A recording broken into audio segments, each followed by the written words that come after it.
Warm greetings, Code Monkeys, and welcome back to CodedLockFilms. Today, we are going to be doing a review of, or a commentary rather, on my review of the Hunchback of Notre Dame 2. And, excuse me, I have a little bit of a hoarse voice right now. I'm just getting over a cold, laryngitis, something. Who really knows? Finny, no bite. Leave that alone. I've got the dogs down here with me as well. Obviously, this video was filmed in a different location than my current one. We have recently moved from an apartment to a house. It is still a rental.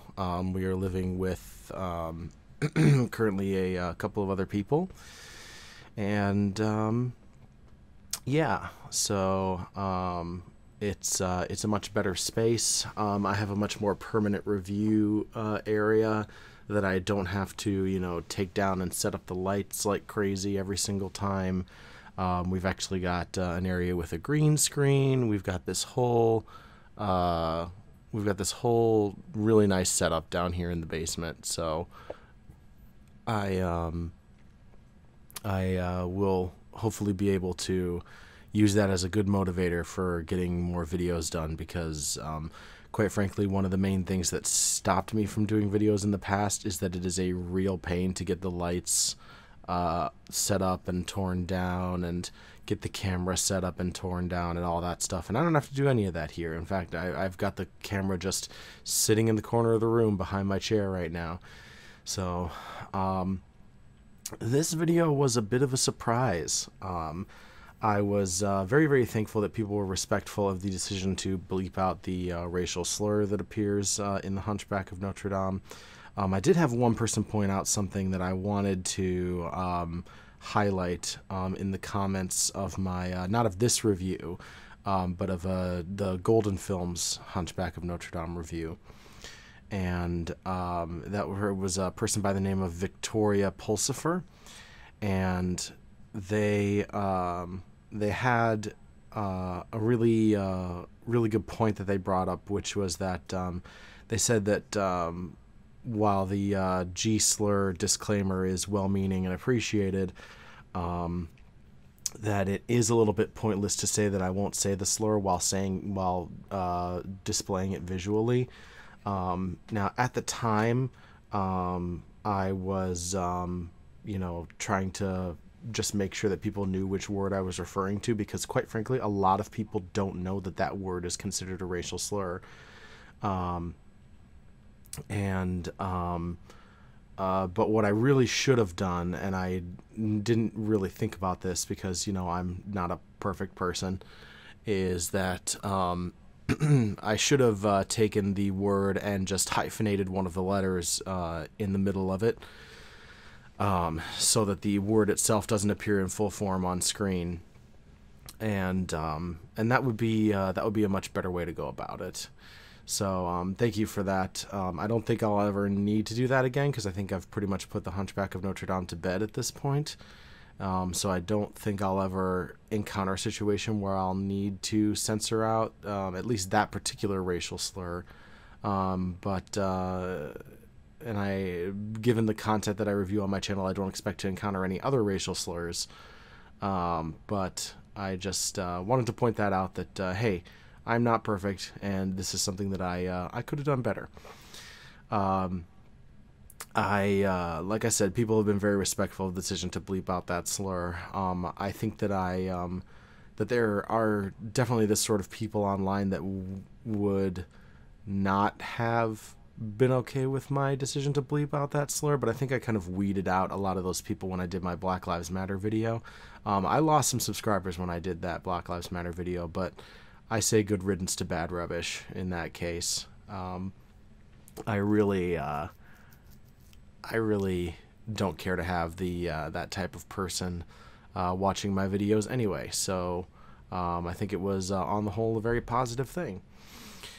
And so people were generally surprised of my relatively complimentary take on this one, including myself. Like I said, the conventional wisdom was that this one was real bad, and I just didn't find it to be.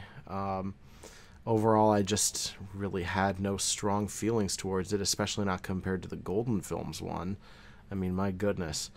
I had another commenter, and I can't remember who it was, and I'm sorry, say that the animation in this movie looked like an animated coloring book, and that's very apt. The animation itself is pretty well done for the most part, I think. It's just that it seems to have not been done on either the highest quality paper or like done on the highest fidelity film, which is of course not surprising. You know, it's a budget piece. But you know, the facial animation is all very good. It doesn't look, you know, super cartoony or anything like that. There's, you know, not a whole lot of that going on. And yeah, I think that this one really does look pretty good for the most part. But yeah, that animated coloring book description is very apt. I guess I'll just get right into it. With the I think the main reason that people come and watch these commentaries is for the how would I do it section. And keep in mind with these how would I do it sections is that I'm just spitballing ideas here. I'm not working with studio notes. I'm not working, you know, with anything like that kind of thing. So it's not really a fair comparison to say like, oh man, your version sounds like it would have been so much better. There are likely things that were decided about this movie before a pen ever touched paper. And I just want to make sure that that's clear. This was a point that was brought up by another guy who does the sort of, you know, how would I do it sort of things from time to time, by the name of Movie Bob, whose content I really for the most part do enjoy. And I feel like that's important to clarify. So, you know, if you think my ideas sound better than what the actual filmmakers made, just try and keep that in mind, okay? But how would I do it? Frankly, I wouldn't. The Hunchback of Notre Dame really doesn't lend itself well to sequelization. It's not the sort of movie that really has any place left to go at the end of it. At least not where Quasimodo is concerned, and that I think is the key. One of the things that you could do in that regard then, if you really wanted to and you had to make a sequel to this movie, is essentially take this thing back to the drawing board and make it all about Phoebus instead. Because I think there's more places you could go with him. You could give him a more realistic sense of societal prejudice, while still demonstrating that he is a good person capable of learning to look past his prejudices. In order to do that, you'd have to have most of the circus folk not be in on Sarusha's scheme, and maybe Phoebus leads them to kind of throw off Sarusha's chains of servitude, maybe. This approach would take a better writer than me, frankly, to come up with something. But, you know, you could do something there. But really, I think the better option to go with, and I do try to come up with multiple options if I can, would be to make Madeline the explicit protagonist of this movie, with Quasimodo as more of a background character in her story. Because, to be really honest, this movie does not seem to have one person who you can point to and say like, oh, that's the protagonist of this movie. And that's a problem from a storytelling perspective. You really want that sort of thing to be really clear. So yeah, I would put Quasimodo more in the background, Don't worry about giving him a lot of character development, because he's already had his major character arc. And then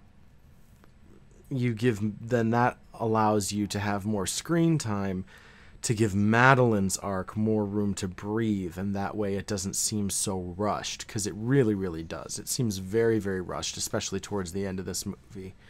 Excuse me. But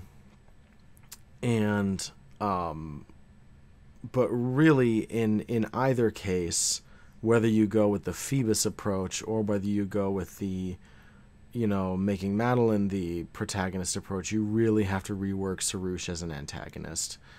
To be perfectly frank, and this is, harsh, but I think fair, Sarouche is a terrible, terrible villain. He is poorly written. He is poorly executed. Really, the only thing that's decent about him is the voice acting. I think that the actor, and I don't know the name of the actor who voices Sarouche, does a fine job with the material they're given. It's just that the material that they're given is not very good material. For one thing, Sarouche is relentlessly queer-coded, which is not a problem in and of itself, queer coding, but in Sarouche's case, his queer coding is conflated with his vanity and the things that make him preposterous. And as a genderqueer person myself, I just don't really care for it. I think that there are a lot of movies, but Disney especially has done this a lot throughout their tenure is queer coding villains as a shortcut to making them seem more deviant and more societally non-conforming. And that can be an okay thing, and there's a reason that the queer community loves Disney villains so much, and it's partially because of that. But at the end of the day, if it's done poorly, as it is with Sarouche, it just ends up coming across as kind of insulting, or at least it was insulting to me. Your mileage may vary. I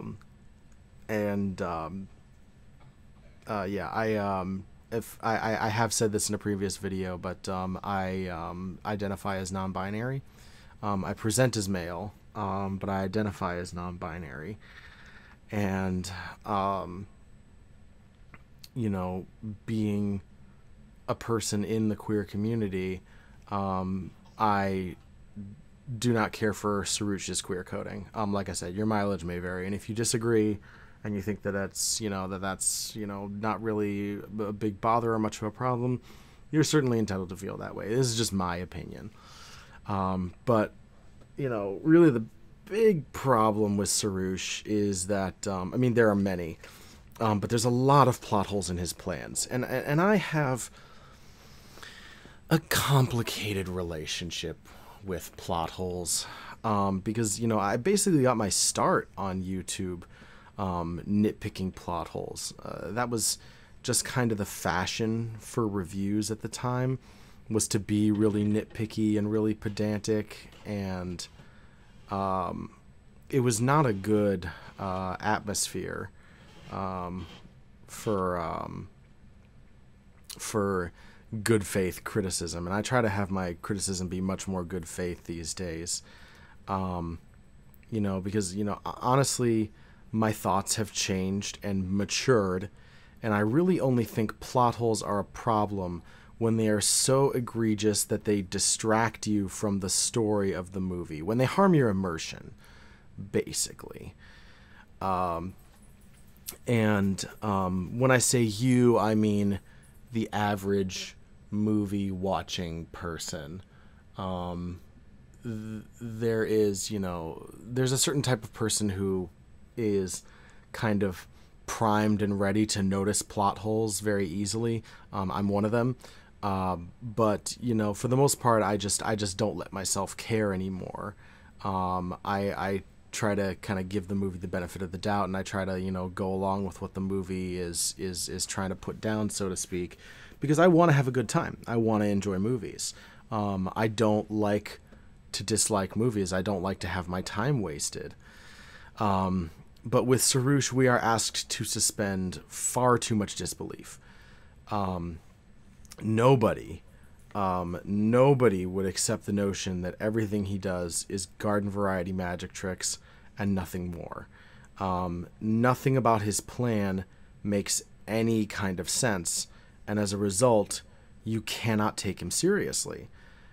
Which, you know, the fact that you can't take him seriously would be okay if he was supposed to be a comedic villain. But that's not the intent. He has comedic moments.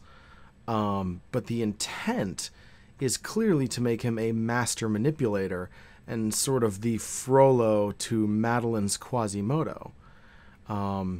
He is meant to be diabolical. He is meant to be conniving. He is meant to be clever, but he is just demonstrably not those things. And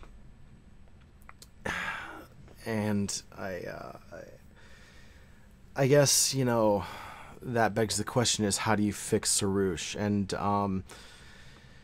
it took me a while. It took me a while to come up with an answer to that, because again, there are just so many problems with Sarouche, and you know, you can't really boil it down to just one thing. You have to do a number of things to kind of fix him. The first one is that you do not play his vanity for comedy. You can't do that. His vanity is played for laughs way too much, and it ruins the ability to take him seriously. Like, you know, like when he is with Phoebus and his little assistant getting, you know, made up for the day, and, you know, he's putting on the girdle, and the assistant tightens the girdle, and Sarouche gives this face like, like, it's, you know, it's too much. It's way too much, and it's goofy, and you can't take his vanity seriously. I actually like it, and I think it's a good thing that his vanity is based on lies, like that he's, you know, he's bald, he is, you know, he does not have the extremely athletic body that he pretends to have, and, you know, I think it's a good thing that his vanity is based on lies, because that kind of enhances the whole, like, smoke and mirrors, everything about this guy is an illusion kind of thing. But you just don't want to make it silly, is all I'm saying. You know, villains should think highly of themselves, but it has to be justified. He admires himself physically and mentally, and those things need to be justified. At least the mentally needs to be justified. And, you know, like the physically, you know, like it does, you know, it does work that he admires himself physically once he has, you know, once he has put on all of the makeup and the fake hair and the girdle and everything like that. That works. But, you know, he has to, you know, his mental admiring himself has to be justified as well. And it's not, because, as I said, he is just demonstrably not diabolical and clever. And the other thing that you have to do to fix Sarouche, and again, there are three kind of main things. That first is not playing his vanity for comedy. The second one is that the smoke and mirrors approach that you're taking with him, it's fine, but it has to be plausible. You know, for I guess, you know, one thing you could do with that is, you know, maybe he's just trying to steal the jewels out of La Fidèle instead of the entire bell. that would make a lot more sense.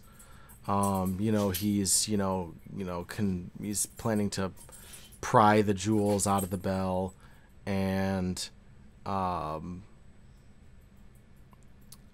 abscond with those, because those are going to be a lot lighter, and it's a lot more plausible that he could find a way to abscond with them, especially with the help of his 2 circus strongmen. And you can accept that these circus strongmen essentially have almost greater than human strength, because again it's animation, and you suspend your disbelief a little bit more for animation. I'm sorry if you can hear the dogs messing around in the background. I should stop that. Kaylee, Finny, leave it alone. Come here.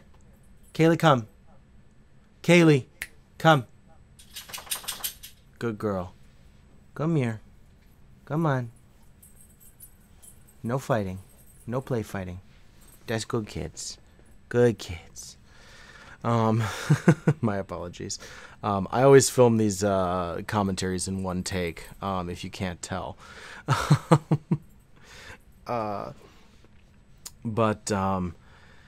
So yeah, stealing the jewels instead of the whole bell would make a lot more sense, because really the thing that adds most of the weight and most of the bulk and makes it not credible and not plausible is that he steals the whole bell. Maybe somebody shows up mid-theft and he uses a smoke bomb to escape, that sort of thing. Instead of him just, doing the smoke and mirrors for no reason when he thinks that nobody's watching. Maybe he's gotten up there, he's pried the jewels out, and then he uses a smoke bomb to get away, and that's how he does his heist with those kinds of things. That it makes more sense, and it doesn't require the audience to suspend this absurd amount of disbelief that is just, it's impossible. The third thing that you could do to fix Sarouche as a villain is that you would want him to be a lot more dependent upon Madeline's help than Madeline realizes. And I think that that's really the key to making the relationship between Sarouche and Madeline interesting, because really Madeline is the one who has the relationship with Sarouche, not Quasimodo, which is why you kind of want Madeline to be the main character, because she's the one who has that relationship with the villain. She's the one who has that arc.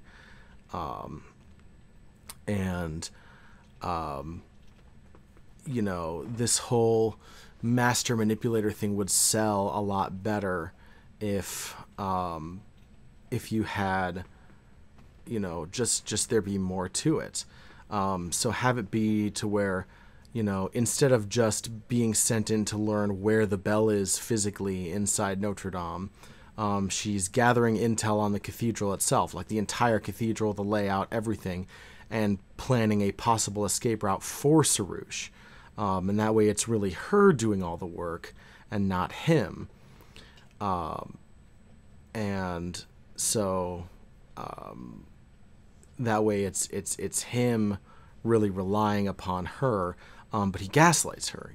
He gaslights her into thinking that she is the one who needs him, and her character arc about achieving self-actualization and self-esteem is a lot more powerful, because when she achieves that self-esteem that's necessary to realize the fact that she's been gaslit and that it's really her that's been the clever one this whole time, and it's her who's been the smart and innovative thinker this whole time, then that is, I think, just the best way to go with it. And it's not his brilliance, it's her brilliance. And yeah, that, I guess that's how I would fix it. I think from there that you've really got something special, and you've got a compelling character arc for a character who, is worth our time. You have got a villain who is, you know, compelling and conniving and scheming and a little bit more subtle than what Disney villains typically are like. And yeah, I think that would be really cool. So, what else do I have to say on this video? I guess I would say, you know, I could have stretched out this Hunchback of Notre Dame thing a long way. I could have really, really milked it for a lot because for whatever reason, there are just a ton of kids' film adaptations of the Hunchback of Notre Dame. There are so many of these things. I don't really know why, because it's just not a story that lends itself well to being adapted for kids, and yet it's been adapted for kids like so many times.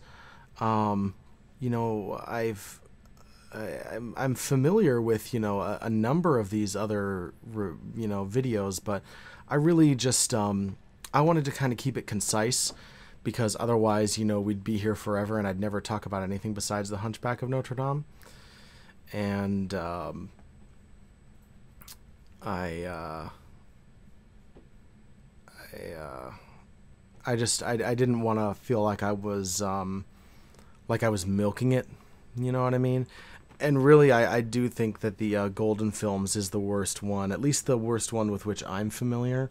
Apparently there is another one where Quasimodo gets handsomed at the end. And maybe that one is worse than Golden Films. I kind of doubt it. Because Golden Films is about as bad as they get. At least where it comes to their, you know, Hunchback of Notre Dame adaptation. It's so bad. But in terms of what's next on the list, I've asked, you know, people for their input, and I think that the next thing on the list is going to be my review of The Little Mermaid. I'm going to be doing a whole unit on The Little Mermaid. It's going to start off with a review of the original Little Mermaid. I'm going to talk about The Little Mermaid 2. I'm going to talk about the television series based on The Little Mermaid. And I'm going to talk about The Little Mermaid Ariel's Beginning. In that order.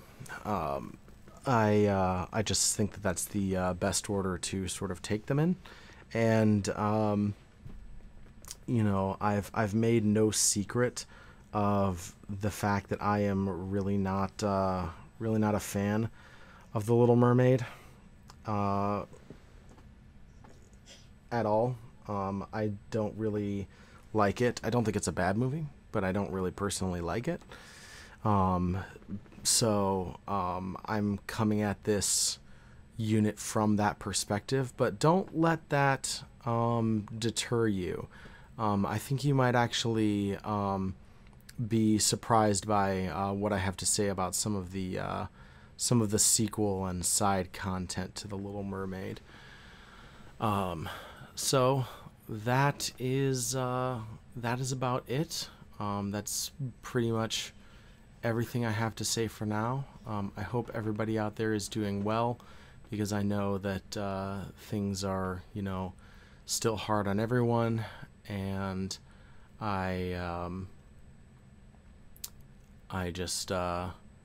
hope that you're all holding up, and I hope that my videos and my reviews are able to bring you a little bit of solace and a little bit of joy in an otherwise very bleak global setting right now. I always hope things will get better, and I believe that they will in time. Yeah, so I love you all, and I hope that we will see each other again real soon. I'm going to try to get videos out about once a month and see how that goes for a while. So until next time, Code Monkeys, I will see you later.